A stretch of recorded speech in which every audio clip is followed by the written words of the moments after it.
All right, you guys, what's up? It is JMMA here, back here with another one, and today I'll be talking about why early access would not be on console, and also I will be going over the process and the steps that need to be taken to get a game on a Sony or a Microsoft or something like that for console, because a lot of people don't understand, like, it's like a very thorough process. It's not just something that you just put on the console, you know what I mean? So like, comment, subscribe, share if you're new, join the family, join the gang. Without further ado, let's get into the video. All right, so the developers, the first thing they have to do, they would have to basically put their names out there. They have to propose the game, right?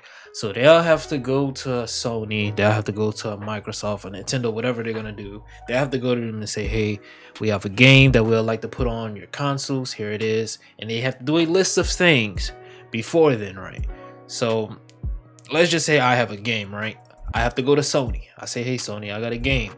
I gotta sign up. It's like you legit have to sign up, and then once you sign up, you have to meet the prerequisites for like hardware and software. I'm not a coding guy, so I don't know what the fuck some of the shit is. I was reading it and I was fucking lost on some of the terminology he was fucking using. I'll leave the article down below in the description if you want to go read that, but I don't know what none of that shit was. But I don't know what none of it was. Step you have to do, you have to request service. Now, if you don't know what service requests are, if you are a multiplayer game, I don't think it works for single players. If I'm not wrong, it may do. But if you're a multiplayer game, right, you have to request service for an online service. They have to give you space on the PlayStation Network and a server in general to allow you to, you know, play on the PlayStation Network. So players are able to invite through the PlayStation Network or through Xbox Live or Microsoft Live, whatever it's called, right? You have to do that first. So I know some developers, they build a code for that type of thing. You have to go through Sony or Xbox to get a type of hardware code to even get something like that. So that's just step two. That's step two. All right, you have to do that. And this is just speaking on not building a game for just Xbox. We're not even talking about that yet. Let's just say Undisputed, right?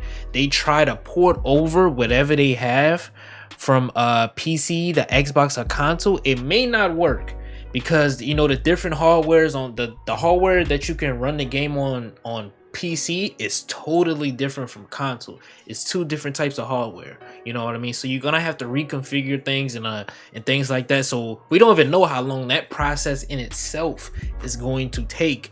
Hopefully it doesn't take long, because I know console players want to play the game, but we don't know how long that in itself is going to take, right? So after you do service requests, there's another step. Now, the next step, you have to request submission. If you don't know what a submission is, it's submission testing. The Microsoft or Sony, you have to send a request or submission for them to test the game to make sure it meets certain requirements. There's like a checklist, certain requirements that it runs properly on PlayStation or Xbox. Normally that process, you send it off with the proper documentation. That takes 2 to 4 weeks to come back. So we're thinking roughly about a month, between 2 weeks and a month. That's what it sounds like to me. About a month. Let's just go. It's about a month to get the okay for that, right? Now, I read the website. It said it's usually smart to do it like a month before, because it's going to take a while. You know what I mean? So that's why it's always smart to do it ahead of time. You know what I mean? So once they get back to you, then your submission, you're in the submission testing pool. They accept you. You can go two ways with this, right? And this is kind of like step 4. You can go with a pre-submission, or you can go with a regular submission. Now, with pre-submission, right, you're paying you have to pay for this, by the way. You're paying half of the cost as you would for a regular submission, right? So if you go for a pre-submission, it's basically, they're gonna do the same thing as they would do for a regular submission. They go through the checklist, but if you miss one, it's considered a failure. But you're paying half of the cost, so it's not like you're wasting your full, you know, you're wasting a whole lot of money on a submission. You know what I mean? You're not wasting a whole lot of money. You're spending half of the cost to see if the game is ready. Now, if it fails one, that means if it has like some type of bug that's not met up to code, or if the hardware is off or something like that, or the coding is off, that counts as X on a checklist, and that's that one free pass, if you will. And if they say, nah man, this ain't right, this ain't up to code, you didn't pass the pre-submission, but you only spent half of the cost. So I guess the pre-submission is in itself, I think that may be the better route, right? But then there's the regular submission. Now the regular submission, they're gonna do the same thing as they do for pre-submission. They test it, they do all those things, but this time you get a little bit more leeway. This is like a final submission essentially. It takes 3 to 5 business days, and after that you get sent off a list of reports, right?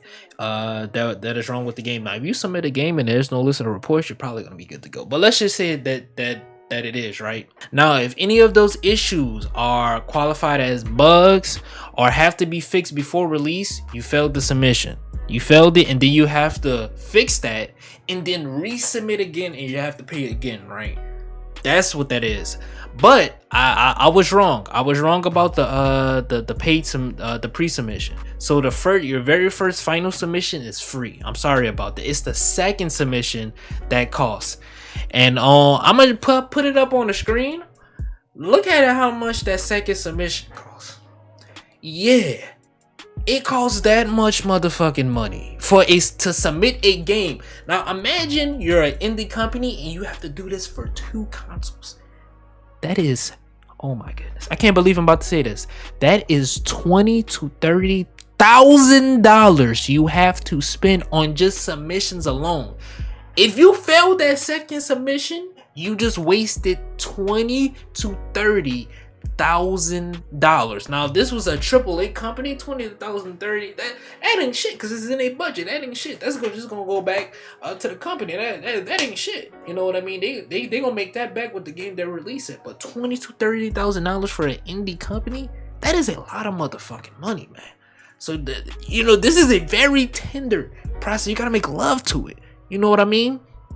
So a lot of y'all know y'all don't understand this process, and then obviously after that, if you meet the requirements, this is step 5. You meet the requirements. After that, you gotta release DLCs that you have. That has to go through submission as well. So you're gonna have to spend more money to patch the game. If I'm not wrong, I don't know. I don't think you have to. I don't know. It doesn't say it in the article. I don't know if you have to, but if you do that, it's crazy. You have to pay for patches. Wow. But after that, you're good. Now, after I just explained that process, right, SCI has to do this for 2 consoles. They have to do this for 2 consoles. They have to hardware code the PC game, port it over to both consoles, and do this. Between 2 consoles, right, it is $40,000 to $60,000 to basically get this game on both consoles. That is why it's taking so long, ladies and gentlemen. That's why. Alright.